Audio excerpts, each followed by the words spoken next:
വളരെ ദാരുണമായ സംഭവങ്ങളാണ് ഇന്നലെ നടന്നിട്ടുള്ളത് കുവൈത്തിൽ. ഈ അടുത്ത കാലത്തൊന്നും ഒരു ഗൾഫ് രാജ്യത്തു നിന്നും അല്ലെങ്കിൽ ഒരു വിദേശ രാജ്യത്തു നിന്നും മലയാളികൾ ഉൾപ്പെടെയുള്ള ഇന്ത്യക്കാർക്ക് ഇത്രയും അധികം നമ്പേഴ്സ് ഓഫ് ആളുകൾക്ക് ജീവഹാനി ഉണ്ടാവുന്ന വളരെ പ്രയാസകരമായ വാർത്തയാണ് നമ്മൾ കഴിഞ്ഞ ദിവസങ്ങളിൽ കേട്ടത്. അപ്പോൾ ഇതിൽ പ്രധാനമായിട്ടും ഇതിനകത്ത് ഈ ആളുകളുടെ മരണസംഖ്യയിലൊക്കെ കൂടാനുള്ള കാരണങ്ങളിലൊന്ന് അതിൻ്റെ ഒരു ഇത് വർദ്ധിപ്പിച്ചിട്ടുള്ളത് ഈ കടുത്ത ചൂട്. ഇപ്പോൾ ലോകവ്യാപകമായിട്ട് തന്നെ ഈ ആഗോളതാപനത്തിൻ്റെ ഭാഗമായിട്ട് ഉണ്ടാകുന്നൊരു ചൂട് അതികഠിനമായി മാറുകയാണ്. ഗൾഫ് രാജ്യങ്ങളിൽ വിശേഷിച്ച് വല്ലാത്ത തോതിൽ കൂടുകയാണ്. അപ്പോൾ കുവൈത്ത് ഉൾപ്പെടെ വരുന്ന രാജ്യങ്ങളിലാണ് ഏറ്റവും കടുത്ത ചൂട് ഇപ്പോൾ റിപ്പോർട്ട് ചെയ്തുകൊണ്ടേയിരിക്കുന്നത്. ഇപ്പോൾ തന്നെ 50 ഡിഗ്രി സെൽഷ്യസിൽ മുകളിലാണ്. ഇപ്പോൾ അവിടെ ഒട്ടും പ്രതീക്ഷിക്കാത്ത അല്ലെങ്കിൽ രീതിയിലുള്ള ഒരു അപകടമാണ് ഇപ്പോൾ ഉണ്ടായിട്ടുള്ളത്.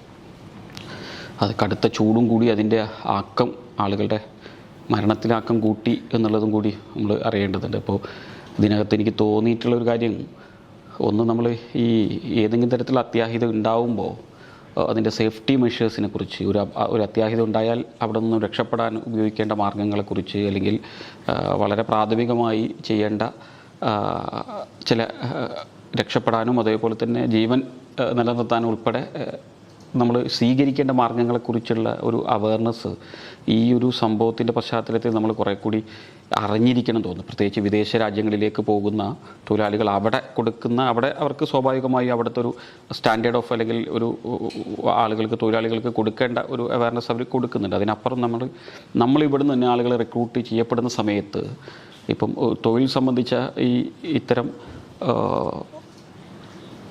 തൊഴിലുമായി ബന്ധപ്പെട്ട് ഇവർക്ക് കൊടുക്കുന്ന ഈ സാങ്കേതിക വിദ്യകളോ അല്ലെങ്കിൽ മറ്റു കാര്യങ്ങളോ അവരെ പരിശീലിപ്പിക്കുമ്പോൾ ഇത്തരം കാര്യങ്ങളും കൂടി പരിശീലിപ്പിക്കേണ്ടത് പൊതുവായി ഒരു സംഭവത്തിൻ്റെ പശ്ചാത്തലത്തിലൊക്കെ നമ്മൾ ശ്രദ്ധിക്കേണ്ടതാണ് എന്നാണ് തോന്നുന്നത്.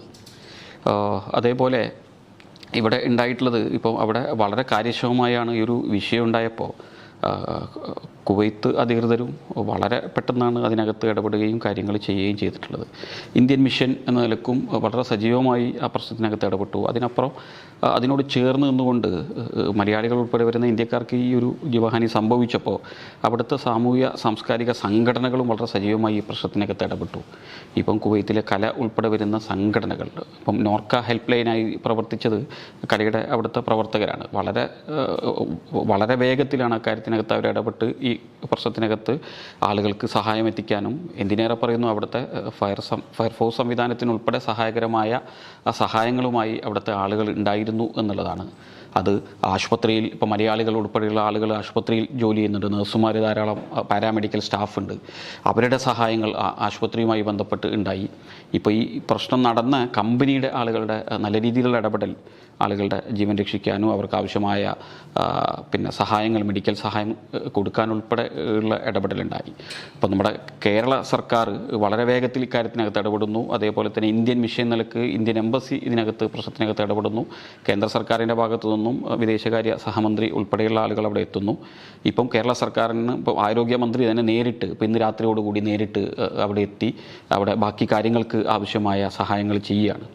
ഇപ്പം അവിടെ നിന്നും ഇപ്പം നമ്മൾ മനസ്സിലാക്കുന്നിടത്തോളം ഇന്ന് വൈകുന്നേരത്തോടു കൂടി തന്നെ മരണപ്പെട്ട, അപ്പോൾ ഇപ്പം കിട്ടിക്കൊണ്ടിരിക്കുന്നത് പലപ്പോഴും നമ്മൾ ചില പേരുകളിലേക്ക് എത്താൻ പറ്റാത്ത ഒരു വിഷയമുണ്ട്. എന്നാൽ പോലും ഏകദേശം ഒരു 10-24ഓളം വരുന്ന മലയാളികൾക്ക് ജീവഹാനി സംഭവിച്ചിരിക്കുന്നു. അപ്പോൾ അവരുടെ ഉൾപ്പെടെയുള്ള ഭൗതിക ശരീരം ഇന്ന് വൈകുന്നേരത്തോടു കൂടി തന്നെ എല്ലാ അവിടുത്തെ പ്രൊസീജിയേഴ്സും അവസാനിപ്പിച്ച് അല്ലെങ്കിൽ അത് കംപ്ലീറ്റ് ചെയ്ത് ഇന്ന് തന്നെ ഇന്ത്യയിൽ ഇപ്പോൾ കേരളത്തിലേക്കും അതേപോലെ തന്നെ മറ്റ് ഇതര സംസ്ഥാനങ്ങളിലെ തൊഴിലാളികൾ ഉൾപ്പെടെയുണ്ട്. അവരുടെ ബോഡിയൊക്കെ തന്നെ ഇപ്പോൾ ഇന്ന് നാട്ടിലേക്ക് അവിടെ നിന്ന് എത്തിക്കാനുള്ള സംവിധാനങ്ങളെല്ലാം പൂർത്തീകരിച്ച് കഴിഞ്ഞിട്ടുണ്ട്. എംബസിയോടൊപ്പം ചേർന്നതുകൊണ്ട് അവിടുത്തെ സാമൂഹ്യ സാംസ്കാരിക സംഘടനകളുടെ സഹായവും അക്കാര്യത്തിൽ ഉണ്ട്. എന്തായാലും ഇങ്ങനൊരു ഏറ്റവും പ്രധാനപ്പെട്ടത് ഇങ്ങനെ സംഭവിക്കാതിരിക്കാൻ ആവശ്യമായ പ്രിക്കോഷൻസാണ് ഏറ്റവും പ്രധാനപ്പെട്ടത്. അത് ഗൾഫ് രാജ്യത്ത് പ്രധാനമായും അവിടെ പൊതുവെ അവരുടെ ഒരു ലീഗൽ പ്രൊസീജിയർ അല്ലെങ്കിൽ അവിടുത്തെ പിന്നെ ഈ എംപ്ലോയ്മെൻ്റ് ഒക്കെ ആയിട്ട് ബന്ധപ്പെട്ട കമ്പനികൾ അവർ പൊതുവെ പുലർത്താറുണ്ട്. പക്ഷേ വളരെ എന്താ പറയുക, നമ്മളൊന്നും പ്രതീക്ഷിക്കാത്ത തരത്തിലേക്കുള്ള ഒരു അപകടം ഈ ഘട്ടത്തിൽ ഉണ്ടായി എന്നുള്ളതാണ്.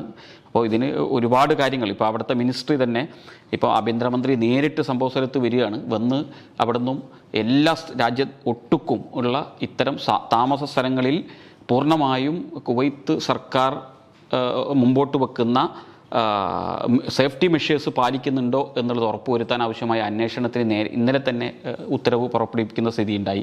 അതോടൊപ്പം എല്ലാ സ്ഥലങ്ങളിലും അതിൻ്റെ വ്യാപകമായ അന്വേഷണം നടത്താൻ ഗവൺമെൻറ് നടപടി സ്വീകരിച്ചു കഴിഞ്ഞു. അപ്പം ഇത്തരം ഇത് പ്രശ്നം ഉണ്ടായതിന് ശേഷമുള്ള കാര്യങ്ങളാണ്. പക്ഷേ വ്യക്തിപരമായി നമ്മുടെ ഓരോ തൊഴിലാളി സുഹൃത്തുക്കളും ഇക്കാര്യങ്ങളെക്കുറിച്ച് നമ്മുടെ തൊഴിൽ ഈ പറയുന്നത് പോലെ തന്നെ അതിൻ്റെ വൈദഗ്ധ്യത്തോടൊപ്പം തന്നെ ഇത്തരം സാഹചര്യങ്ങൾ ഉണ്ടായാൽ അവിടെ നിന്നും ഏതർത്ഥത്തിലേക്കുള്ള പിന്നെ രക്ഷാപ്രവർത്തനത്തിനും അല്ലെങ്കിൽ വ്യക്തിപരമായ രക്ഷപ്പെടലിനും ഉൾപ്പെടെ സഹായകരമായ കാര്യങ്ങളിലുള്ള ഒരു